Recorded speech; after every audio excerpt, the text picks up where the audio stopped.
श्रीमद् भगवद गीता का 8वां अध्याय अक्षर ब्रह्म योग। इस अध्याय में भगवान श्री कृष्ण अर्जुन के 7 प्रश्नों का उत्तर देते हुए जीवन, ब्रह्म, अध्यात्म, कर्म और मृत्यु के समय आत्मा की गति का गहन विवेचन करते हैं। भगवान बताते हैं कि किस प्रकार भक्त मृत्यु के समय उनका ध्यान करके जन्म और मृत्यु के चक्र से मुक्त हो सकता है।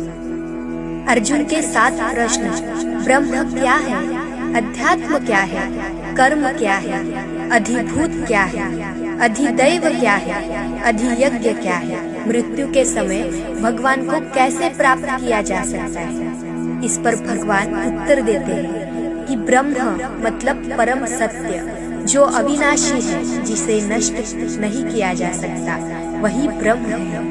अध्यात्म मतलब जीवात्मा, ब्रह्म का व्यक्तिगत रूप जीवात्मा है। कर्म मतलब संसार का धर्म, जो भी क्रियाएं संसार में जीवन को बनाए रखने के लिए की जाती है, वे कर्म है। अधिभूत मतलब भौतिक जगत, सभी नाशवान वस्तुएं जैसे शरीर और संसार। अधिदैव मतलब देवता, ब्रह्मांड के नियंत्रण के लिए देवताओं की शक्ति। अधियज्ञ मतलब यज्ञ का अधिष्ठान, भगवान स्वयं यज्ञ के अधिकारी है। मृत्यु के समय भगवान को प्राप्त करना मतलब मृत्यु के समय जो भगवान का स्मरण करता है, वह भगवान को प्राप्त कर लेता है।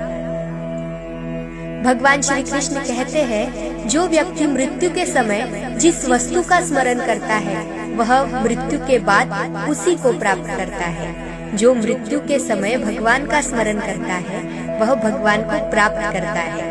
भगवान का स्मरण तभी संभव है जब जीवन भर अभ्यास और भक्ति की जाए। मृत्यु के समय मन स्थिर और भगवान पर केंद्रित होना चाहिए। जीवन भर भक्ति, जप और ध्यान का अभ्यास आवश्यक है। भगवान अपने स्वरूप का वर्णन करते हैं, वे अनादि, अविनाशी और प्रकाशमय है।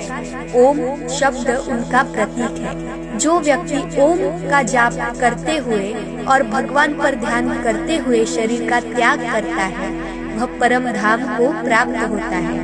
ध्यान, प्राणायाम और जप के माध्यम से मन को स्थिर रखकर भगवान का स्मरण करना चाहिए। जो भक्त निरंतर भक्ति करते हैं, वे मुझे प्राप्त करते हैं। मेरा धाम अनंत और अविनाशी है। यह संसार दुख और पुनर्जन्म का स्थान है।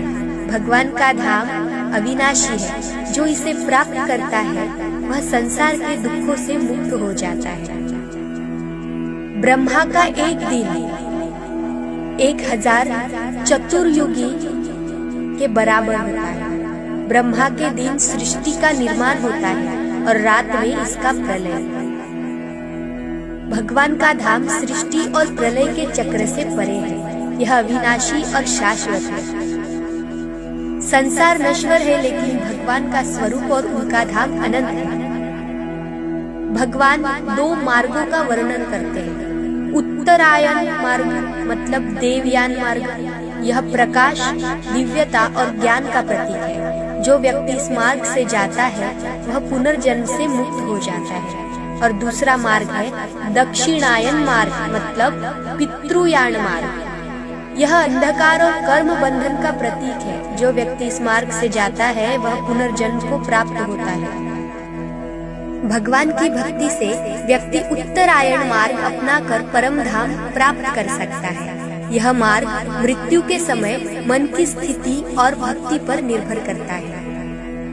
भक्ति का महत्व इस अध्याय में यह है कि जीवन भर भगवान का स्मरण और भक्ति करने से मृत्यु के समय मन भगवान पर स्थिर रहता है। मृत्यु के समय भगवान का स्मरण ही मोक्ष का कारण है। भगवान का धाम नष्ट नहीं होता और इसे प्राप्त करने पर पुनर्जन्म भी नहीं होता। संसार और उसकी वस्तुएं नाशवान है, केवल भगवान और उनकी भक्ति शाश्वत है। व्यक्ति को अपने जीवन को इस प्रकार तैयार करना चाहिए कि वह उत्तरायण मार्ग का अनुसरण करे। यह अध्याय जीवन और मृत्यु के रहस्य को उजागर करता है। भगवान श्री कृष्ण अर्जुन को प्रेरित करते हैं कि वह अपना मन और चित्त भगवान में स्थिर रखे ताकि मृत्यु के समय वह परम धाम को प्राप्त कर सके।